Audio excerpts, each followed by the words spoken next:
आज हम गोहिलों का अभ्युदय इसके बारे में समझेंगे। गोहिलों का अभ्युदय कि गोहिलों की किस प्रकार से उत्पत्ति हुई और गोहिलों के संबंध में विभिन्न विद्वानों और इतिहासकारों के क्या विचार हैं और गोहिलों ने किस प्रकार से अपनी उन्नति की और गोहिलों के उदय और राजस्थान में उनकी कौन कौन सी शाखाएं हैं, इसके बारे में विस्तार से जानेंगे।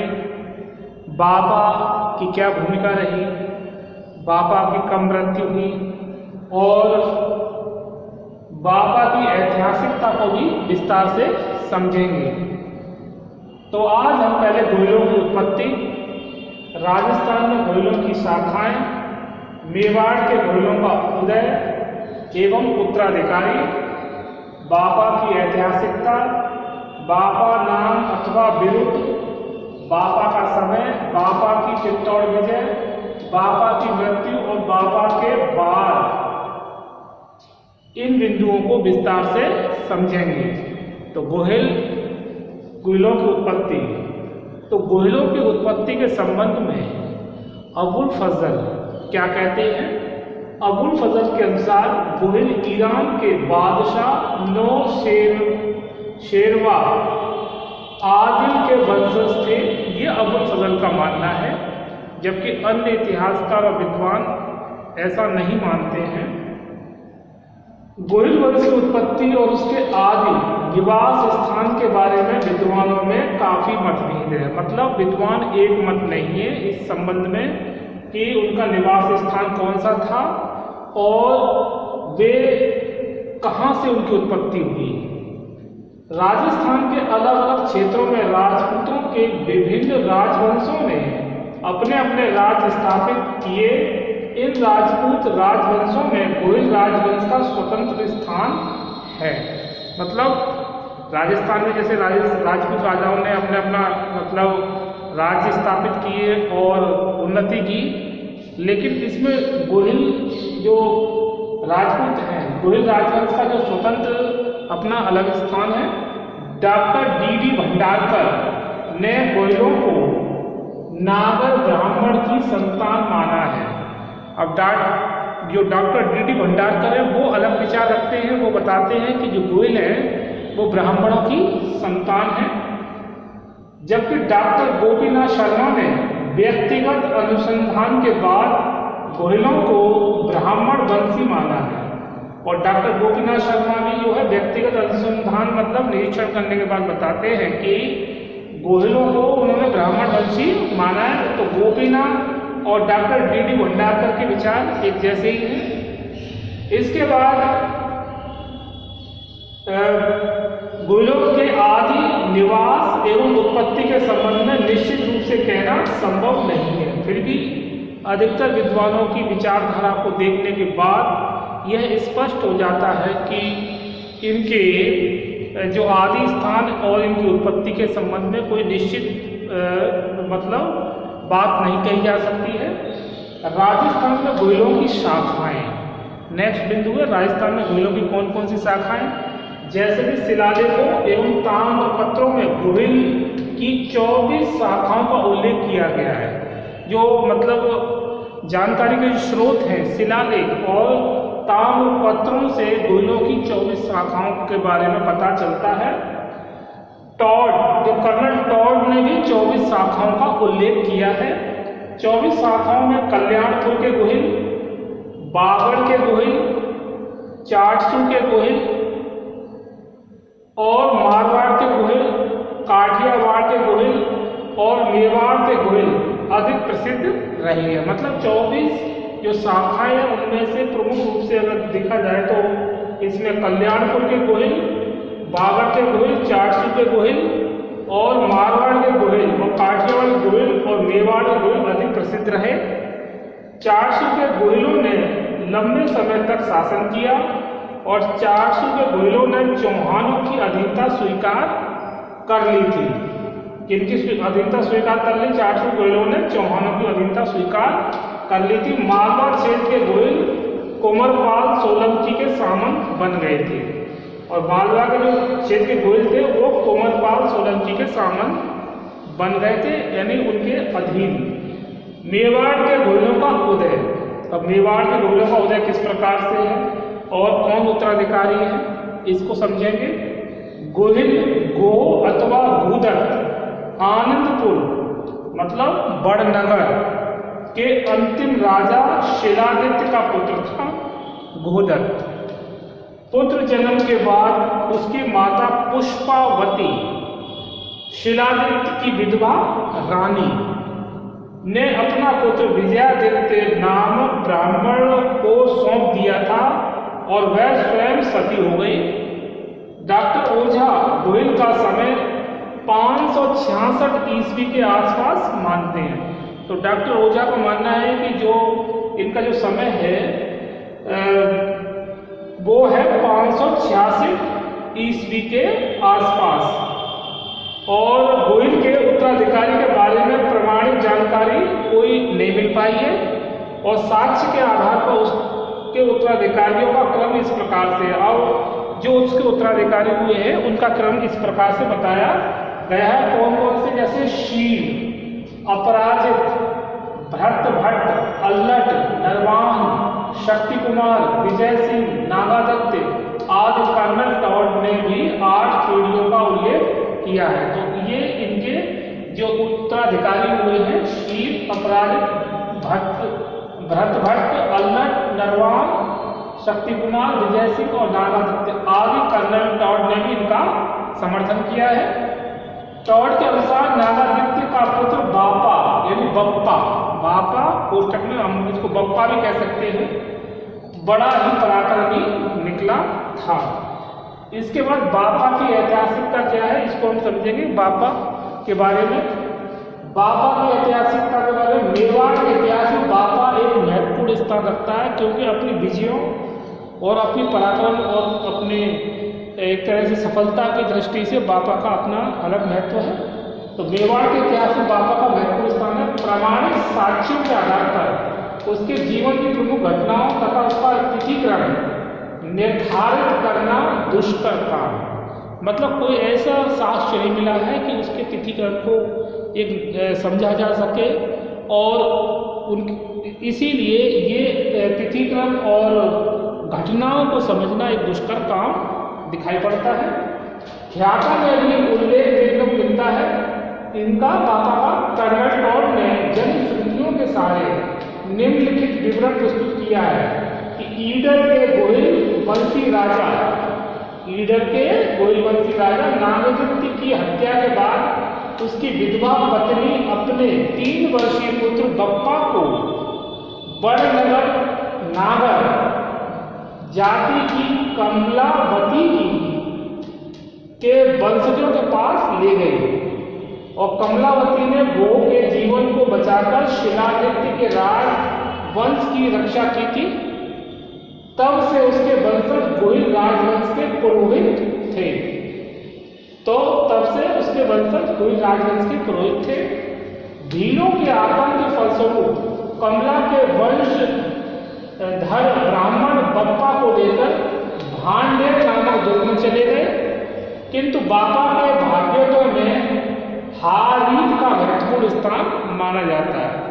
तो किस प्रकार से बप्पा की रक्षा की और कमलावती का अपना अलग योगदान और उनके जीवन में जो उन्नति करने में सहायक रहे वो हारीत रहे। उन हारीत के कारण बप्पा को अपने एक तरह से आगे बढ़ने का अच्छा अवसर प्राप्त हुआ। इसके बाद बापा नाम अथवा विरुद्ध, अब इसके बारे में है ये क्या अलग अलग जो विद्वान हैं जैसे कवि राजा श्यामल दास क्या विचार रखते हैं और किस प्रकार से मतलब डॉक्टर D.R. भंडारकर क्या कहते हैं इसके संबंध में, इसको समझेंगे। बापा नाम अथवा विरुद्ध, क्या बप्पा नाम का कोई राजा हुआ है अथवा बप्पा किसी राजा का विरुद्ध है? इस संबंध में इतिहासकारों में मतभेद है। मतलब उनमें आपसी मतभेद है कि बप्पा को लेकर कि ये कोई उपाधि है या कोई राजा हुआ है, इसके संबंध में आपसी मतभेद है। कवि राजा के कवि राजा श्यामल दास के अनुसार बप्पा किसी राजा की नाम नहीं किंतु उपाधि है। तो कवि राजा श्यामल दास है वो ये कहते हैं कि यह किसी राजा का नाम नहीं है, ये तो एक उपाधि है। कर्नल टॉड के अनुसार यह उपाधि शील नामक राजा की थी। और कर्नल टॉड जो इतिहासकार बताते हैं कि ये किसी जो शील राजा नाम, ये उपाधि शील नामक राजा की थी। और डॉक्टर डी.आर. भंडारकर के अनुसार यह उपाधि हुमायूं की थी। अब ये डॉक्टर डी.आर. भंडारकर बताते हैं कि ये जो बप्पा है ये कोई किसी राजा मतलब इस संबंध में इतिहासकार जो मानते हैं कि ये उपाधि एक तो बता रहे हैं कि शील नामक राजा की है, तो दूसरे डॉक्टर डी.आर. भंडारकर बता रहे हैं कि यह उपाधि हुमायूं की है। ओझा के अनुसार यह उपाधि काल भोज नामक राजा की थी। तो यहाँ तीन बातें निकल कर आती हैं और विद्वानों में मतभेद है इस बात को लेकर। तो श्यामल दास बप्पा किसी राजा का नाम नहीं किंतु उपाधि है ये। कर्नल टॉड कह रहे हैं यह उपाधि शील नामक राजा की है। Doctor DR. भंडारकर के अनुसार यह उपाधि हुमायूं की है। और ओझा के अनुसार यह उपाधि काल भोज नामक राजा की थी। तो यहाँ तीनों में अलग अलग विचार रखते हैं। बापा का समय अब क्या है, बापा के बारे में बताते हैं कि ये किस समय के रहे और इनका क्या समय कालक्रम क्या रहा कल। तो ये है कि श्यामल दास के अनुसार बापा ने 734 ईस्वी में चित्तौड़ का किला जीता था, इसीलिए उनका समय 8वीं शताब्दी का पूर्वार्ध मानना अधिक उचित होगा। तो श्यामल दास बताते हैं कि 734 ईस्वी में उन्होंने चित्तौड़ की किले को जीता यानी विजय प्राप्त की। तो उस समय उसका समय 8वीं शताब्दी का पूर्वार्ध मानना अधिक उचित होगा। कुछ अन्य तर्कों के आधार पर बापा का समय 7वीं शताब्दी के तृतीय चरण के आसपास मानना उचित ठहराया गया है। तो बहुत सारे तर्कों के आधार पर ये निचोड़ निकल कर आता है कि बापा का जो असली समय है वो कब से 7वीं शताब्दी के तृतीय चरण के आसपास मानना उचित ठहराया गया है। बापा की चित्तौड़ विजय, बाबा की चित्तौड़ विजय में क्या है, जनुश्रुति के अनुसार 8वीं सदी में बाबा रावल ने मेवाड़ क्षेत्र में एक स्वतंत्र राज्य की नींव रखी थी जो गोहिल के नाम से विख्यात हुआ। किसके नाम से? गोहिल। मतलब जनुश्रुति के अनुसार 8वीं सदी में बाबा रावल ने मेवाड़ क्षेत्र में एक स्वतंत्र राज्य की नींव रखी थी जो गोहिल के नाम से विख्यात हुआ। अबुल फजल ने बाबा द्वारा चित्तौड़ विजय का उल्लेख नहीं किया है, मतलब अबुल फजल ने इसका उल्लेख ही नहीं किया, कोई विवरण ही नहीं प्रस्तुत किया है। ख्यातों के अनुसार चित्तौड़ विजय का कार्य बापा के बाद किसी गोहिल वंशी राजा ने किया था। तो ये जो ख्यातें हैं विभिन्न वो ये बताती हैं कि चित्तौड़ जो विजय का कार्य बापा के बाद किसी अन्य गोहिल वंशी राजा ने किया होगा। इसके बाद बापा की मृत्यु, बापा की मृत्यु के संबंध में कर्नल टॉड अपने क्या विचार रखते हैं और वो जो बताते हैं वो इस प्रकार है। कर्नल टॉड के अनुसार 50 वर्ष की आयु में बापा खुरासान राज्य में चले गए थे और उधर के राज्यों को उन्होंने जीता। बाद में वहाँ उन्होंने मलेच्छ स्त्रियों के साथ विवाह किए और वहाँ उनके अनेक पुत्र और पुत्रियाँ मतलब संतान उत्पन्न हुई और लगभग 100 वर्ष की पूर्ण आयु के बाद बापा की वहीं पर मृत्यु हो गई। कहाँ पर? खुरासान। ओझा भी लिखते हैं कि आज भी बापा की समाधि बापा रावल के नाम से प्रसिद्ध है। और ओझा, इस विद्वान ओझा ये लिखते हैं, बताते हैं कि जो उनकी बापा की समाधि है वो किस नाम से है? वो बापा रावल के नाम से प्रसिद्ध है। तो कर्नल टॉड बताते हैं कि वो खुरासान गए, वहाँ पे उन्होंने 50 वर्ष की जो उनकी आयु में वो गए और वहाँ पर उन्होंने मलेच्छ स्त्रियों से विवाह किए और उसके बाद उनके बहुत सारे मतलब पुत्र पुत्री अनेक स्त्रियों से विवाह करने के कारण उनके कई संतानें हुई और 100 वर्ष की जो आयु पूर्ण करने के बाद उनकी वहीं मृत्यु हो गई। और ओझा जी बताते हैं कि आज भी बापा की समाधि बापा रावल के नाम से प्रसिद्ध है। बापा के बाद कौन कौन हुए उनके बारे में डॉक्टर शर्मा ने बापा के उत्तराधिकारियों के नाम क्रमशः इस प्रकार से दिए हैं कि जो शर्मा जी बताते हैं डॉक्टर शर्मा कि बापा के बाद कौन कौन जो हुए और उनके उत्तराधिकारियों के रूप में उनका क्रम इस प्रकार से है। भोज, महेंद्र, नाग, शिलादित्य, अपराजित, कालभूर, हुमान प्रथम, मत्तट, भरतभट्ट, सिंह, हुमान द्वितीय, महायक, हुमान तृतीय, भरतभट्ट द्वितीय, अलहट, नरवाहन, शक्ति कुमार, अंबा प्रसाद और उसके बाद 10 शासक ऐसे हुए जिनके बारे में विशेष जानकारी नहीं प्राप्त होती है। मतलब इन शासकों के अतिरिक्त 10 शासक ऐसे हुए हैं जिनके बारे में विस्तार से जानकारी नहीं प्राप्त होती है। तो बाबा के बाद कौन कौन हुए? भोज, महेंद्र, नाग, शिलादित्य, अपराजित, कालभोज, हुमान प्रथम, मत्तट, भरतभट्ट, सिंह, हुमान द्वितीय, महायक, हुमान तृतीय, भरतभट्ट द्वितीय, अल्लट, नरवाहन, शक्ति कुमार, अंबा प्रसाद और उसके बाद 10 शासक ऐसे हुए जिनके बारे में विशेष जानकारी प्राप्त नहीं होती है। तो आज हमने गोहिलों के अभ्युदय के संबंध में गोहिलों की उत्पत्ति, राजस्थान में गोहिलों की कौन कौन सी शाखाएं हैं, शाखाओं में हमने देखा था कि कौन कौन से थे। कल्याणपुर के गोहिल, बागड़ के गोहिल, चारसू के गोहिल, मारवाड़ के गोहिल, काठियावाड़ के गोहिल और मेवाड़ के गोहिल अधिक प्रसिद्ध है। 400 के गोहिलों ने लंबे समय तक शासन किया और 400 के गोहिलों ने चौहानों की अधीनता स्वीकार कर ली थी। मेवाड़ के गोहिलों का उदय जिसमें हम देखते हैं कि गोहिल गोह अथवा गोदत्त आनंदपुर बड़नगर के अंतिम राजा शिलादित्य का पुत्र था। पुत्र जन्म के बाद उसकी माता पुष्पावती शिलादित्य की विधवा रानी ने अपना पुत्र विजयादित्य नामक ब्राह्मण को सौंप दिया था और वह स्वयं सती हो गई। डॉक्टर ओझा गोहिल का समय जो गोहिल का समय 566 ईस्वी के आसपास मानते हैं। गोहिल के उत्तराधिकारियों के बारे में प्रमाणित जानकारी नहीं मिलती है। साक्ष्य के आधार पर उसके उत्तराधिकारियों का क्रम इस प्रकार से है: शील, अपराजित, भरतभट्ट, अल्लट, नरवाहन, शक्ति कुमार, विजय सिंह। नागादित्य आदि कर्नल टावर्ट ने भी 8 पीढ़ियों का उल्लेख किया है।